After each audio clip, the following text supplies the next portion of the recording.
டோலர்களே, இந்த வீடியோ யாரோட மனதையும் புண்படுத்துறது நோக்கமில்ல பாத்துக்குங்க. அதையும் மீறி எந்த டோலரோடைய மனதாவது புண்பட்டா அதுக்கு கம்பெனி பொறுப்பு இல்ல. இப்போ புதுசா ஒரு ட்ரெண்ட் போயிட்டு இருக்குதுல, அதாவது ஒரு டைரக்டரா இண்டஸ்ட்ரிக்குள்ளார என்ட்ரி ஆவாங்க. தென் ஒரு படம் 2 படம்னு ஒரு சக்சஸ்ஃபுல் டைரக்டர் ஆனதுக்கு அப்புறமா இல்லப்பா நான் நடிக்கிறதுக்காக போறேன்னு ஒரு ஆக்டர் ஆயிடுவாங்க. பட் இந்த ட்ரெண்டுக்கு அப்படியே ஆப்போசிட்டா ஒரு ஆக்டரா இண்டஸ்ட்ரிக்குள்ளார என்ட்ரி ஆகி ஒரு சக்சஸ்ஃபுல் ஆக்டர் ஆனதுக்கு அப்புறமா ஏன் சார் நாங்கெல்லாம் டைரக்டர் இந்த மாடுலேஷன் வருது பாரு, ஒன்னும் இல்லைங்க, ஒரு ஆக்டரா இருந்து டைரக்டர் ஆனவங்களுடைய லிஸ்ட் தான். அதுவும் இந்த லிஸ்ட்ல எல்லாம் பாத்துக்கிட்டீங்கன்னா நம்ம கொண்டாடின தி கிரேட் டைரக்டர்ஸ் அப்படின்னு சொல்லக்கூடிய நிறைய பேர் ஒரு ஆக்டரா இருந்து டைரக்டர் ஆனவங்க தான். பாசை நம்ம விஷால் நான் ஒட்டிங்க தலைவன் மகுடம்னு ஒரு காவியத்தை எடுத்திருக்காப்ல, தெரியும்ல லிஸ்ட்ல எல்லாம் இருக்காருல்ல அப்படின்னு நீங்க கேக்குறது எனக்கு புரியுது. பாசு அதத்தான் நானும் சொல்றேன், இந்த வீடியோல சீரியஸாவே ஒரு ஆக்டரா இருந்து சீரியஸாவே ஒரு டைரக்டர் ஆனவங்களை பத்தி தான் பேச போறேன். அதை விட்டுட்டு படம் பண்றேன்ற பேர்ல சோட்டாபி மெத்து விளையாடுனவங்களை பத்தி எல்லாம் பேசல. சோ வணக்கம் டோலர்களே, ஒரு successful actor to successful director. அப்போ ஆரம்பிக்கலாங்களா?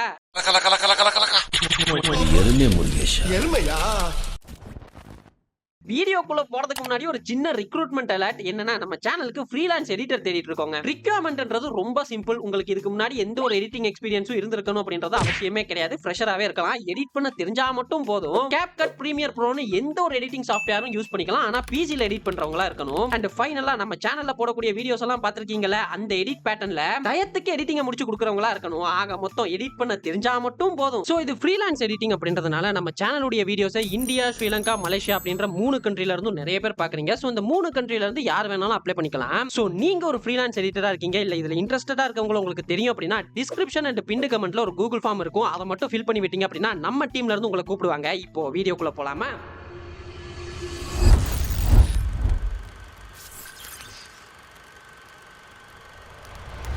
தி ஓஜில இருந்தே ஸ்டார்ட் பண்ணிரலாம்னு தான் ஆண்டவர்ல இருந்து ஸ்டார்ட் பண்றேன். கமல் சார் பாத்துக்கிட்டீங்கன்னா ஒரு ஆக்டர், ஐ திங்க் அவருடைய 6வது வயசுல இருந்தே மனுஷன் நடிச்சிட்டு தான் இருக்காருன்னு நினைக்கிறேன். நாட் only ஆக்டிங் அப்படின்ற மாதிரி direction, screen play, choreography, writing, editing, புது புது டெக்னாலஜிஸ் இண்டஸ்ட்ரிக்குள்ள கொண்டு வரதுன்னு மனுஷனோட டச் எல்லாத்துலயும் இருந்துட்டே இருக்குங்க. சினிமாக்காக தன்னுடைய வாழ்க்கையை சமர்ப்பிச்ச ஒரு சிலர்ல கமல் சாரும் இருப்பாருன்னு நினைக்கிறேன். இப்பேற்பட்ட கமல்ஹாசன் ஒரு ஆக்டரா கொடிக்கட்டி பறந்து உலகநாயகன் ஆனதுக்கு அப்புறமா அது வரைக்கும் தன்னோட படங்களோட ஸ்கிரிப்டுக்கு இன்புட் கொடுக்கறதும் கிரேசி மோகன் சாரோட சேர்ந்து டயலாக்ஸ் எழுதுறதுமா இருந்த மனுஷன் டைரக்ஷனுக்குள்ள வராப்ல. தமிழ்ல அவருடைய டைரக்டோரியல் டெபியூன்னு பாத்தீங்கன்னா ஹேராம் தான். பட் அவை சண்முகி இருக்குதுல, அத தமிழ்ல KS ரவிக்குமார் சார் டைரக்ஷன் பண்ணிருப்பாரு. இதே அவை சண்முகியை ஹிந்தில சாச்சி 420 எடுத்திருப்பாங்க. அத ஸ்கிரீன் பிளே பண்ணி டைரக்ஷன் பண்ணது யாருன்னு பாத்தீங்கன்னா ஆண்டவர் தான். எல்லாமே நீங்களே பாக்குறீங்க, ஒரே ஆளு தாங்க. மாதிரி சுத்திக்கிட்டே இருக்கீங்களே. ஆமாங்க. சோ பிராக்டிகலா பாத்தீங்கன்னா சாச்சி 420 தான் ஆண்டவருடைய டைரக்டோரியல் டெபியூ. அதுக்கப்புறமா தமிழ்ல ஹேராம் பண்றாரு, இன்னைக்கும் கல்ட் கிளாசிக்கா கொண்டாடுறோம். தென் விருமாண்டில ரேஷமன் எஃபெக்ட் ட்ரை பண்றாரு. அதுக்கப்புறமா விஸ்வரூபம் 1 and 2, அதுவும் இந்த விஸ்வரூபம் அப்போலாம் இந்த படத்தோட ரிலீஸுக்கே ஒரு பிரச்சனை வருதுன்றப்போ அப்பவே OTT கல்ச்சருக்கான ஒரு ஸ்டெப் எடுத்து வைக்கிறதுன்னு தன்னோட டைரக்ஷன் அப்படின்னு வரும்போது தன்னால மேக்ஸிமம் இந்த இண்டஸ்ட்ரிக்கு என்னத்தெல்லாம் புதுசா கண்ட்ரிபியூட் பண்ண முடியுமோ அதெல்லாம் பண்ணிட்டே தான் இருந்திருக்காரு மனுஷன். ஆனா ஆண்டவரோட பிரச்சனையே என்ன தெரியுமா? ஆக்சுவலா அது அவரோட பிரச்சனை கிடையாது, ஆடியன்ஸ் ஆகிய நம்மளோட பிரச்சனைன்னு வேணா வச்சுக்கலாம். என்னன்னா கமல் சாருக்கு சினிமா பத்தின நாலேஜ் ரொம்பவே அதிகங்க. அது அவருக்கு வேணா ஒரு அட்வான்டேஜா இருக்கலாம். பட் சமயத்துல என்ன ஆயிரும்னா too much knowledge can sometimes create more confusion than the clarity அப்படின்னு சொல்லுவாங்க இல்லையா? அது போல ஆடியன்ஸ்க்கு சிம்பிளா ஃபீல் பண்ண வேண்டிய பிளேசஸ்ல எல்லாம் சம்டைம்ஸ் அவருடைய கான்செப்ட், பாலிடிக்ஸ், பிலோசபி, டெக்னாலஜி இல்லையாத்தையும் லேயர் பண்ணிடுவாப்லையா. அது என்ன ஆயிரும்னா நம்ம ஒண்ணு கேட்டா நம்மள அசர வைக்கிற மாதிரி ஒரு பதில் சொல்வாரு பாரு, அது நமக்கு இங்க புரியாது, வீட்டுக்கு போனா தான் புரியும். இது மாதிரியா அது அப்ப நமக்கு புரியாத ஒரு 10-15 வருஷம் கழிச்சு அதை டீகோட் பண்ணி கொண்டாடிட்டு இருப்போம். இந்த விஸ்வரூபம் 2 கூட விட்டுருங்க, இந்த ஹேராம் விஸ்வரூபம் 1 ரிலீஸ் ஆனப்போ கொண்டாடாம இப்ப கொண்டாடுற லிஸ்ட் தான்.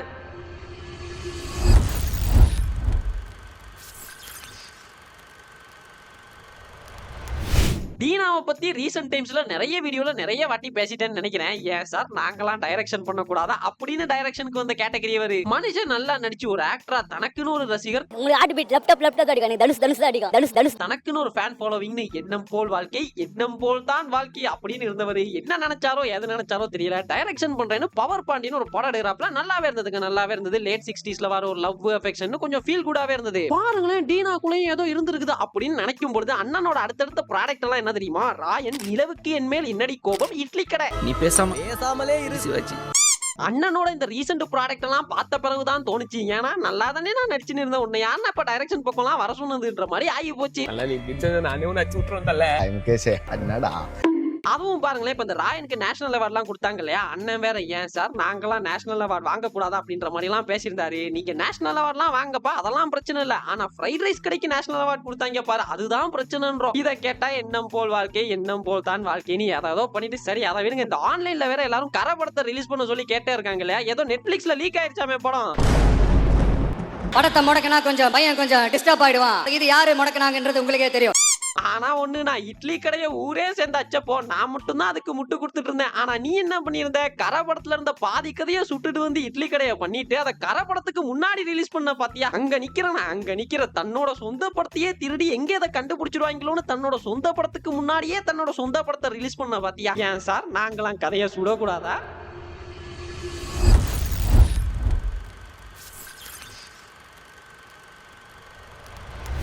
தீனாவை பத்தி பேசிட்டு சிம்புவை பத்தி பேசலாம்னா தெய்வ குத்தாயிரும்டா, தெய்வ குத்தாயிரும். முன்னாலெல்லாம் பாத்துக்கிட்டீங்கன்னா, முன்னால நான் சொல்றது இந்த சிம்பு கன்சிஸ்டன்சியே இல்லாம டவுன் ஃபால்ல இருந்தப்போ இதுதான் சாக்குன்னு அந்த மனுஷனை போட்டு பொழந்துட்டு டீனாக்கு ஒரு எலிவேஷனை கொடுத்துட்டு இருந்தாங்க ஆன்லைன்ல.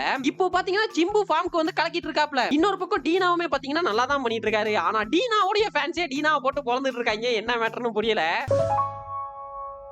ஆக்சுவலி பாத்துக்கிட்டீங்கன்னா சிம்பு சின்ன வயசுல இருந்தே நடிச்சிட்டு வந்திருந்தாலும் தன்னுடைய ஆக்டிங் கரியருடைய ஏர்லி ஸ்டேஜ்லயே டைரக்ஷனையும் தொடங்கிட்டாப்ல. ஏன்னா அண்ணனுடைய ஜீன்லயே டைரக்ஷன் இருக்குதுல. பிகாஸ் அவருடைய அப்பா டிஆர் சார் பாத்தீங்கன்னா மியூசிக் கம்போசரா இருந்து தென் டைரக்ஷனுக்குள்ளார வந்து ஒரு ஆக்டராவுமே கலக்குனவரு. இதை விட எக்கச்சக்கமான விஷயம்லாம் எனக்கு தெரியும். சுருக்கமா சொல்ல போனா நான் ஒரு அறிவியல் புஸ்தகம் மாதிரி. சோ ஜீன்லயே அதெல்லாம் இருக்கணும். அண்ணன் எப்படின்னா லிமிட்டட் எடிஷனுங்க. டைரக்ஷன் பண்ணதே 3 படம் தான். மன்மதன், வல்லவன், கெட்டவன். பாருங்க படத்தோட பேர்லாம் நல்லா எதுக மோனையில இருக்குதுல. இதுல மன்மதன் பாத்துக்கிட்டீங்கன்னா கதை, திரைக்கதை, வசனம் சிம்பு எழுதியிருப்பாரு. டைரக்ஷன் பாத்தீங்கன்னா ஏஜே முருகன் அப்படின்றவர் பண்ணிருப்பாரு. தென் வல்லவனுடைய கதை, திரைக்கதை, வசனம், இயக்கம் எல்லாத்தையுமே சிம்புவே தான் பண்ணிருப்பாரு. அதுக்கப்புறம் கெட்டவன் சிம்பு ஒரு படம் டைரக்ட் பண்றதா இருந்தது. மாலக் மூட்ல ஒரு போஸ்டர்லாம் விட்டுருந்தாப்ல.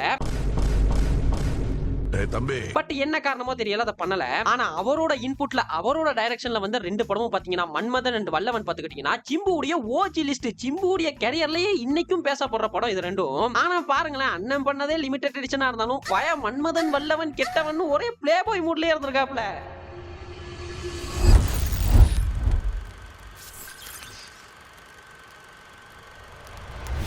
லாரன்ஸ் மாஸ்டருடைய ஜர்னி பாத்துக்கிட்டீங்கன்னா ரொம்ப இன்ஸ்பைரிங்கா இருக்குங்க. அவர் இந்த பிலிம் இண்டஸ்ட்ரிக்குள்ளார இனிஷியலா சூப்பரா ஃபைட் மாஸ்டர் இருக்கார்ல, அவரோட கார் டிரைவரா உள்ள வந்து தென் டான்ஸ் மேல இருந்த ஒரு ஆர்வம் மூலமா தன்னோட திறமையை பார்த்த சூப்பர் ஸ்டார் பண்ண ஒரு உதவி மூலமா டான்சர்ஸ் யூனியனுக்குள்ளார வராரு. தென் அங்க இருந்து ஒரு குரூப் டான்சரா இருந்து பிரபுதேவா மாஸ்டருடைய டீமுக்குள்ளார வந்து தென் ஒரு டான்ஸ் மாஸ்டரா மாறி சக்சஸ்ஃபுல் டான்ஸ் மாஸ்டரா இண்டஸ்ட்ரிக்குள்ளார வலம் வந்து அதுக்கப்புறமா கொஞ்சமா ஆக்டிங் சைடுக்குள்ளார போய் ஒரு ஆக்டரா மாறி அதுக்கப்புறமா தான் டைரக்ஷனுக்குள்ள வராரு. இவரோட முதல் படம் அதாவது டிரெக்டோரியல் டெபியூ பாத்தீங்கன்னா மாஸ்ன்ற ஒரு தெலுங்கு படம். நம்ம நாகார்ஜுனா சார் தான் பண்ணிருப்பாரு. அந்த படம் பாத்துக்கிட்டீங்கன்னா ஒரு கமர்ஷியல் ஹிட். தென் தெலுங்குல ஸ்டைல்னு ஒரு படம் பண்றாரு, அதுவுமே ஹிட். அதுக்கப்புறமா தான் தமிழ்ல வந்து முனி பண்றாரு, அதுவும் ஹிட். சோ ஒரு டைரக்டரா பாத்தீங்கன்னா அவருடைய முதல் 3 படமுமே ஹிட் தான். But compare to Tamil, Lawrence master தெலுங்குல தான் அதிகமான படங்கள் டைரக்ட் பண்ணிருக்காரு. தமிழ்ல பாத்துக்கிட்டீங்கன்னா முனி சீரிஸ் மட்டும் தான், காஞ்சனா சீரிஸ்னு கூட சொல்லலாம். சோ முனி பார்ட் 1, 2, 4 வரைக்குமே பண்ணிட்டாரு. அண்ட் இந்த முனி சீரிஸை பத்தி நான் தான் சொல்லணும்ன்றதெல்லாம் இல்ல, உங்களுக்கே தெரிஞ்சிருக்கும். அதிரி புதிரியான ஹிட் தமிழ்ல. சோ ரொம்ப நாளைக்கு அப்புறமா தமிழ் சினிமாக்குள்ள பேய் கல்ச்சரை கொண்டு வந்ததும் இவர் தான். அதுவும் ஒரு ஹாரர் படத்துல காமெடியுமே ட்ரை பண்ணலாம்னு 2 எக்ஸ்ட்ரீம்ல இருக்கக்கூடிய ஹாரர் காமெடி இது ரெண்டையுமே சேர்த்து ஒரு சக்சஸ்ஃபுல்லான சீரிஸே தமிழ் இண்டஸ்ட்ரியில பண்ணிருந்தாரு. பட் காஞ்சனா 3 அதாவது முனி 4 இருக்குல்ல, கடைசியா வந்த படம், அதுலயே இந்த படத்தோட கதை இந்த சீரிஸ் இருக்குல்ல, அது ஒரு சேச்சுரேஷன் பாயிண்ட்க்கு வந்துருச்சுன்னு தான் நான் நினைக்கிறேன். பட் அதுக்கப்புறமா கூட காஞ்சனா 4 அதாவது முனி 5 ஒரு செல்ஃபி எடுத்து அது ஒரு போஸ்டரா விட்டாப்ல. எது எப்படியோ வந்தாதான் தெரியும்.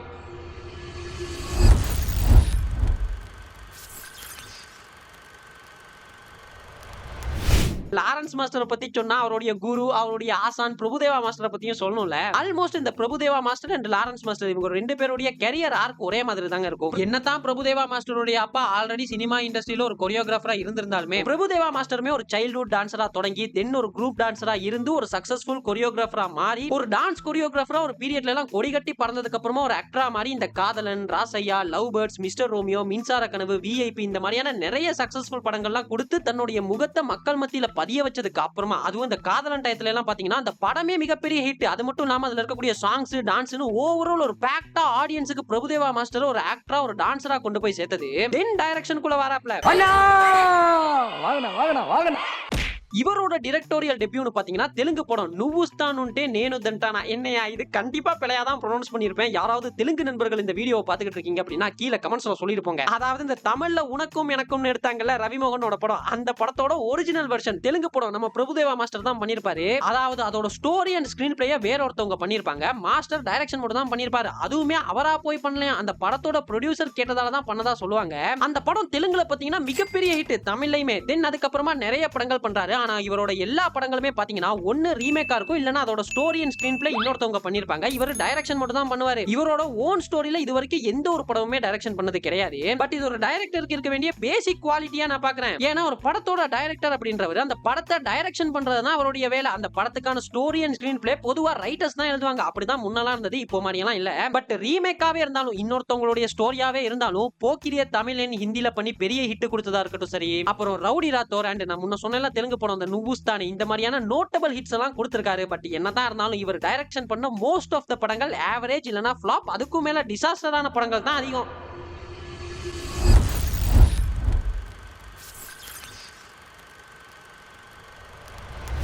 அர்ஜுன் சாரோட கெரியர் பாத்தீங்கன்னா கொஞ்சம் டிஃபரெண்டா இருக்குங்க. எப்படின்னா அவர் ஒரு ஆக்டரா தன்னோட ஜேர்னி ஆரம்பிக்கிறாரு கன்னடா பிலிம்ஸ்ல நடிச்சு ஒரு நோன் ஃபேஸ் ஆயிராப்ல. அதுக்கப்புறமா தெலுங்குலயுமே சக்சஸ்ஃபுல் படங்கள்லாம் கொடுத்து அங்கேயுமே ஓரளவு நோன் ஃபேஸா மாறிறாப்ல. ஆனா தமிழ் இண்டஸ்ட்ரிக்குள்ளார வந்து இங்க ஒரு படம் பண்ணும்போது ஒன்னு ரெண்டு படங்கள் சரியாவே போயிருந்தாலும் மக்கள் மத்தியில ஒரு நோன் ஃபேஸா மக்கள் ஏற்றுக்கொண்ட நடிகர் அப்படின்ற ஸ்டேஜுக்கு அவர் போகல.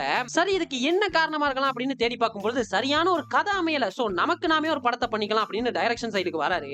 சோ இவரோட டிரெக்டோரியல் டெபியூ அப்படின்னு பாத்தீங்கன்னா சேவகன் ஒரு படம் 1992ல ரிலீஸ் ஆச்சுன்னு நினைக்கிறேன். அப்போ பாத்தீங்கன்னா இந்த படத்துக்கு ப்ரொடியூசர் கிடைக்கலன்னு நிறைய பிரச்சனை. சோ இந்த படத்தை தானே எழுதி டைரக்ட் பண்ணி ப்ரொடியூஸ் பண்ணி தானே நடிச்சு கடைசில டிஸ்ட்ரிபியூஷன் பண்றதுக்கு ஆள் இல்லாம டிஸ்ட்ரிபியூஷனையுமே அர்ஜுன் சாரே பார்த்து பல கஷ்டங்களுக்கு மத்தியில இந்த படத்தை ரிலீஸ் பண்றாப்ல. எதிர்பார்த்த மாதிரி இந்த படம் ஓரளவுக்கு நல்லாவே ஓடுது. பட் இந்த படத்துக்கு அப்புறமா சங்கர் சாரோட டைரக்ஷன்ல இவர் நடிச்சு வெளிவந்த ஜென்டில்மேன் படம் இருக்குதுல, அதுதான் ஒரு ஆக்டரா இவருக்கு பெரிய பிரேக் த்ரூ அமைஞ்சது. எல்லா செட் ஆஃப் ஆடியன்ஸ் மத்தியிலயுமே இவரோட முகத்தை கொண்டு போய் சேர்த்ததுன்னு சொல்லலாம். பட் இந்த சேவகன் படத்துக்கு அப்புறமா இவ்வளவு கஷ்டப்பட்டு ஒரு படத்தை பண்ணி ரிலீஸ் பண்ணிட்டோம், யாருமே ஹெல்ப் பண்ணல. சோ இனி யாரோட படத்துலயுமே நடிக்கவே கூடாதுன்னு இந்த ஜென்டில்மேன் படத்தையுமே ரிஜெக்ட் பண்றதுக்கு இருந்ததா அர்ஜுன் சாரே ஒரு இன்டர்வியூல சொல்லிருப்பாரு.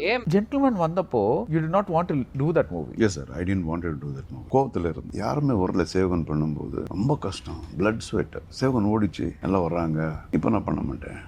சோ இவரோட ஜேர்னின்னு பாத்துக்கிட்டீங்கன்னா ஒரு ஆக்டரா உள்ள வராரு, சரியான பிரேக் த்ரூ இல்லாதனால ஒரு படம் பண்றாரு. அது சரியாவே போயிருந்தாலும் அவர் நினைச்ச அளவுக்கான வரவேற்புன்றது ஜென்டில்மேன் பண்ணி அது ஒரு சூப்பர் ஹிட் ஆனதுக்கு அப்புறமா தான் ஒரு நோன் ஃபேஸ் அப்படின்ற அங்கீகாரம் கிடைக்குது. அதுக்கப்புறமா இவரோட டைரக்ஷன்ல ஜெய்ஹிந்த் பண்றாரு, சுயம்பரம், வேதம், இந்த ஏழுமலை, அதை மறந்துட்டேன் பாருங்க, தி ஓஜி மூவி, இப்படி நிறைய ஹிட் மூவிஸ் எல்லாம் கொடுக்குறாப்ல. இதுல அந்த சுயம்பரம் இருக்குதுல, அது மட்டும் இவரோட கதை கிடையாது. அந்த படத்தை ஆக மொத்தம் 14 டைரக்டர்ஸ் டைரக்ட் பண்ணிருப்பாங்க, அதுல இவருமே ஒருத்தர்.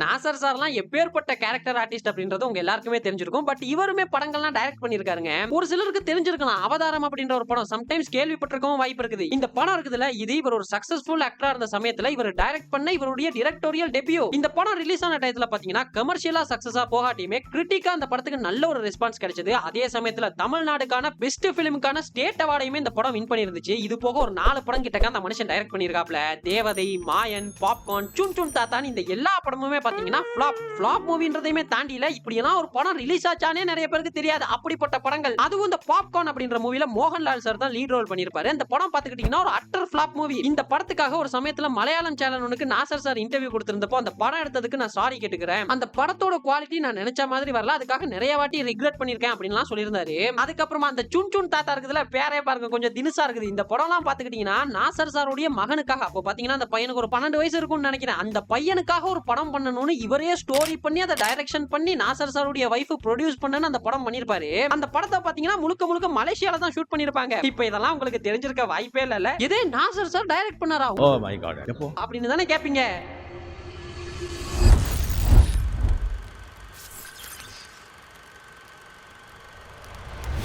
அருண் பாண்டியனா யாரு ப்ரோ இவரு அப்படின்னு ஒரு சிலர் கேட்கலாம். ரீசெண்டா சொல்லணும்னா அதோ இந்த டிமாண்டி காலனி 2 வந்துச்சுல, அதுல இவரை பாத்துருக்கலாம். இல்லனா அதோ முகம்னு 2024 ஒரு படம் கொஞ்ச நாள் ஆன்லைன்ல அதிகமா பேசப்பட்டுக்கிட்டு இருந்த படம். படத்துல ட்விஸ்ட் இருக்குதா இல்ல ட்விஸ்ட்ல தான் படம் இருக்குதா அப்படின்ற மாதிரி அந்த படத்தை பாத்துருந்தீங்க அப்படின்னா அந்த படத்தோட கிளைமேக்ஸ்லயுமே வருவாரு. எப்படி 2 படம் நடிச்சவரு உனக்கு சக்சஸ்ஃபுல் ஆக்டரா அப்படின்னு கேட்டீங்கன்னா மனுஷன் 80s 90sல எல்லாம் பெரிய கைங்க. அவர் ஒரு ஆக்ஷன் ஹீரோவா வலம் வந்தவர். அப்ப இவரோட பெஸ்ட் மூவிஸ்னு பாத்தீங்கன்னா ஊமை விழிகள் சொல்லலாம். அதுதான் எல்லாருக்கும் தெரிஞ்ச படமா இருக்கும்னு நினைக்கிறேன். அதுல விஜயகாந்த் சார், கார்த்திக் சார் அவங்களோட எல்லாம் சேர்ந்து சேர்ந்து பண்ணிருப்பாரு. இது போக 90sல வெளிவந்த இணைந்த கைகள், முதல் குரல், வண்ண வண்ண பூக்கள், அப்புறம் அசுரன் ஒரு படம் வந்தது. இது மாதிரி நிறைய சக்சஸ்ஃபுல் படங்கள் பண்ணவர். 2 படங்கள் டைரக்ஷன் பண்ணிருப்பாருங்க. தேவன் ஒரு படம் 2002ல ரிலீஸ் ஆச்சு. தென் விகடன் ஒரு படம் 2003ல ரிலீஸ் ஆச்சு. அதுவும் இந்த தேவன் படத்துல பாத்துக்கிட்டீங்கன்னா விஜயகாந்த் சார், கார்த்திக் சார் இவங்க 2 பேருமே ஒரு எக்ஸ்டெண்டட் கேமியோ அப்படின்ற மாதிரி பண்ணிருப்பாங்க. அருண் பாண்டியனும் அதுல ஒரு முக்கியமான ரோல் பண்ணிருப்பாரு. இந்த விவேக் சாரோட சமையல் காமெடி ஒன்னு இருக்கும்ல, கோந்தெல்லாம் வச்சு அடைப்பாரு, அந்த காமெடி இந்த படத்துல தான் இருக்குது. அதுக்கப்புறமா விகடன் படத்துல பாத்தீங்கன்னா அருண் பாண்டியனே லீட் ரோல் பண்ணிருப்பாரு. இந்த 2 படமுமே கிரைம் த்ரில்லர் மூவிஸா இருந்தாலுமே இந்த 2 படமும் ரிலீஸ் ஆன டயத்துல சரியாவே போல. அதனாலயே என்னமோ தெரியல, நமக்கு இனிமே டைரக்ஷன்லாம் வேணாம்பா அப்படின்னு அதுக்கப்புறமா அவர் எந்த ஒரு படமுமே டைரக்ஷன் பண்ணல.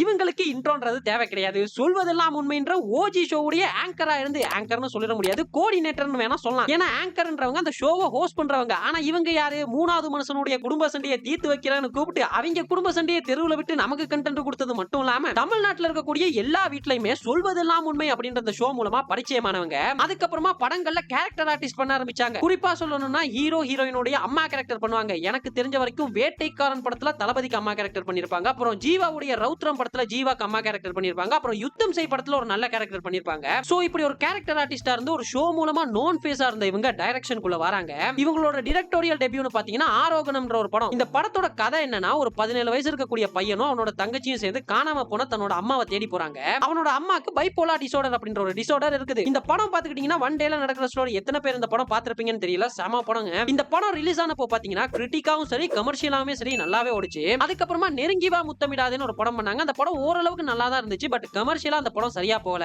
தென் அம்மனி, ஹவுஸ் கீப்பர் தோ, கடைசியா ஆர் யூ ஓகே பேபி அப்படின்னு ஒரு படம் பண்ணாங்க. ஆனா இவங்க முதலாவது படம் பண்ணாங்கல்ல ஆரோகணம், அதை தவிர்த்துட்டு வேற எந்த ஒரு படமுமே கமர்ஷியலா சரியா போல. But she is a good director.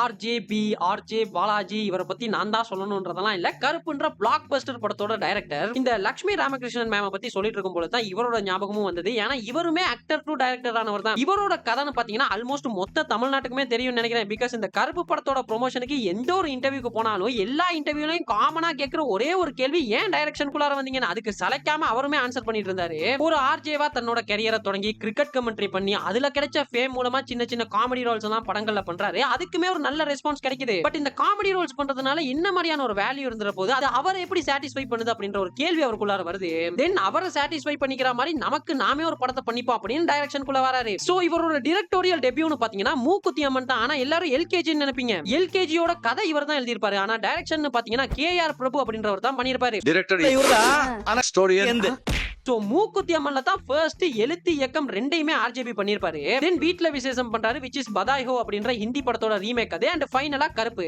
So இவரோட படங்கள்ல பாத்துக்கிட்டீங்கன்னா வீட்ல விசேஷம் மட்டும் தான் கொஞ்சம் சரியா போல. மத்த மூணுமே நினைச்சதை விட நல்லாவே பெர்ஃபார்ம் பண்ண படங்கள் தான். இந்த மனுஷன் கிட்ட எனக்கு பிடிச்சது என்ன தெரியுமா, இந்த கண்டெம்பரரி இஷ்யூஸ், அதாவது கரண்ட் சிச்சுவேஷன்ல நடக்கக்கூடிய இஷ்யூஸ், ட்ரெண்டிங் டாபிக்ஸ், அப்புறம் மக்களுக்கு என்ன பிடிக்குது, அது ஒரு பழைய மேட்டராவே இருந்தாலும் இப்ப இருக்கக்கூடிய ஆடியன்ஸுக்கு பிடிக்கிற மாதிரி அதை கொஞ்சம் ஷேப் பண்ணி எல்லாத்தையும் படங்களுக்குள்ள திணிக்கிறேன் பாரியா அப்படின்னு திணிக்காம நேச்சுரலா படங்கள்ல வச்சிருப்பாரு. அண்ட் அதை அவர் ஒத்துக்கவும் செய்வாரு. மூக்குத்தி அம்மன் PK படத்தோட காப்பின்றது. எல்கேஜில என்னெல்லாம் ஹீரோவா காட்டினா சிரிச்சுடுவாங்கப்பா, அதான் அப்படிப்பட்ட ஒரு ஹீரோன்றது. அப்புறமா அந்த கருப்பு படத்தோட லாஜிக் மிஸ்டேக் எல்லாம் ஒத்துக்கிறது. கருப்பு படத்தோட கிளைமேக்ஸே காந்தாரோட இன்ஸ்பிரேஷன் சொல்றதுன்னு எல்லாத்தையும் ஒத்துக்குவாருங்க மனுஷன். எனக்கு இந்த கருப்புல லியோ மேட்டர், அப்புறம் இந்த ரெஃபரன்ஸ் இதெல்லாம் திணிச்சா மாதிரி இருந்தது. அதை சொல்லி ஆல்ரெடி நான் கருப்பு வீடியோல அடி வாங்கிட்டேன். பட் இவரோட படங்கள்லாம் அந்தந்த சிச்சுவேஷனுக்கு கொண்டாடுற மாதிரி இருந்தாலும் காலம் கடந்து பாக்குற மாதிரி ரீவாட்ச் வேல்யூன்றது கிடையாது. பட் அதுக்காக அவர் படம் பண்ணலன்றதை அவரே சொல்லிட்டாரு. நீங்களே பாத்துருப்பீங்க, இந்த கருப்பு தியேட்டர்ல வந்தப்போ கொண்டாடினாங்க, அதே படம் OTT-ல வந்ததும் போட்டு அடிக்கிறானுங்க. இந்த ஆடியன்ஸை புரிஞ்சுக்கவே முடியலப்பா. வித்தியாசமான கேரக்டரா இருக்காளே.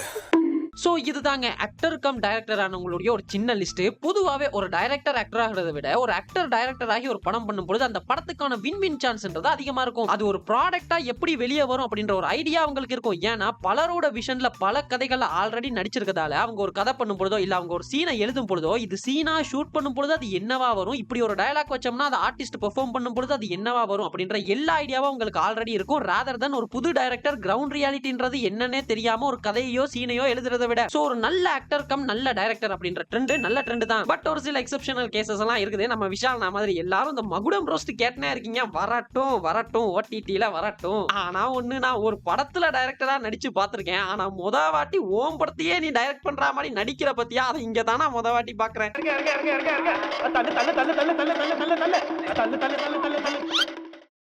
நீ நடிகண்டா நடிகண்டா. இதோ இப்போ இந்த ரவி மோகன் இருக்காருல்ல, அவருமே ஒரு படம் டைரக்ட் பண்றேன் அப்படின்னு கிளம்பியிருக்காரு. தைரியமா இன்டர்வியூலாம் வேற சொல்றாரு, எனக்கு பெருசா எழுதுற பழக்கம் இல்ல, நான் சீனை சொல்லுவேன், என்னோட அசிஸ்டன்ஸ் தான் எழுதுவாங்கன்னு. இல்ல புரியல, தன்னோட கதையை எழுதாத ஒரு மனுஷன் எப்படி ஒரு நல்ல ஸ்கிரிப்ட பண்ணிட முடியும்? எது எப்படியோ வந்தாதாங்க தெரியும். இது போக இந்த சமுத்திரக்கனி, வெங்கட் பிரபு மற்றும் ஒரு சில டைரக்டர்ஸ் எல்லாம் ஆரம்பத்துல ஒரு சில படங்கள்ல சின்ன சின்ன அன்கிரெடிட்டட் ரோல்ஸ் எல்லாம் பண்ணிட்டு அதுக்கப்புறமா டைரக்டர் ஆயிருப்பாங்க. இன்னும் சில டைரக்டர்ஸ் எல்லாம் இருப்பாங்க, அவங்க எல்லாம் எப்படின்னா ஒரு டைரக்டர் அப்படின்றதையுமே தாண்டி அவங்க ஒரு ஆக்டரா தான் நமக்கு அதிக பழக்கம் இருந்திருக்கும். ஆனா நல்லா கவனிச்சு பாத்தீங்கன்னா அவங்களுடைய முதலாவது டெபியூ படம் இருக்குல்ல, அதாவது ஒரு டைரக்டரா முதலாவது படம் இருக்குல்ல, அந்த படத்துல தான் அவங்க ஒரு ஆக்டராவுமே அறிமுகமாயிருப்பாங்க. அதாவது பிராக்டிகலா பாத்தீங்கன்னா அந்த ஆக்டிங் கம் டைரக்ஷன் இருக்குதுல, இது ரெண்டையுமே சைமல்டேனியஸா பண்ணிருப்பாங்க. ஆனா அதுக்கப்புறமா நிறைய டைரக்டர்ஸோட படங்கள்ல இவங்க நடிச்சதால இவங்களுடைய டைரக்ஷன் அப்படின்ற ஃபேஸ் மறந்து போய் நமக்கு ஒரு ஆக்டரா தான் அறிமுகம் இருக்கும். சோ அப்படிப்பட்ட டைரக்டர்ஸ் உடைய லிஸ்ட் வேணும் அப்படின்னா இந்த வீடியோ கீழ பார்ட் 2 னு கமெண்ட் பண்ணுங்க. அதிகமான கமெண்ட்ஸ் வந்துச்சுன்னா அடுத்த வீடியோவா போடுறதுக்கு ட்ரை பண்றேன். இது போக இந்த லிஸ்ட்ல நான் யாரையாச்சும் மிஸ் பண்ணிருந்தேன் அப்படின்னா கமெண்ட்ஸ்ல உங்களை சொல்லிட்டு போங்க. ஏன்னா இது மாதிரி எதனாவது ஒரு கண்டென்ட் போட்டாலே ப்ரோ அவரை மிஸ் பண்ணிட்டீங்க இவரை மிஸ் பண்ணிட்டீங்க அப்படின்னு ரொம்ப உரிமையோட வந்து என்ன கீழே திட்டுறீங்க. பட் ஒரு 20 நிமிஷம் வீடியோல எத்தனை பேரங்க கவர் பண்ணிட முடியும்? சோ அதுக்கு தானே நீங்க இருக்கீங்க. கீழே கமெண்ட்ஸ்ல சொல்லிட்டு போங்க. அப்புறம் உங்களுக்கு தெரிஞ்ச ஃப்ரீலான்ஸ் எடிட்டர்ஸ் யாராவது இருந்தாங்க அப்படின்னா இந்த வீடியோ அவங்களுக்குமே ஷேர் பண்ணி விடுங்க. அண்ட் கீழே பாருங்க நம்ம சோஷியல் மீடியா லிங்க் சும்மாவே கிடக்குது, போற போக்குல அதுக்கு ஒரு ஃபாலோ தட்டுங்க. அப்புறம் என்னங்க அடுத்த ஒரு சூப்பரான வீடியோல மீட் பண்ணலாம். அதுவரை நன்றி, வணக்கம்.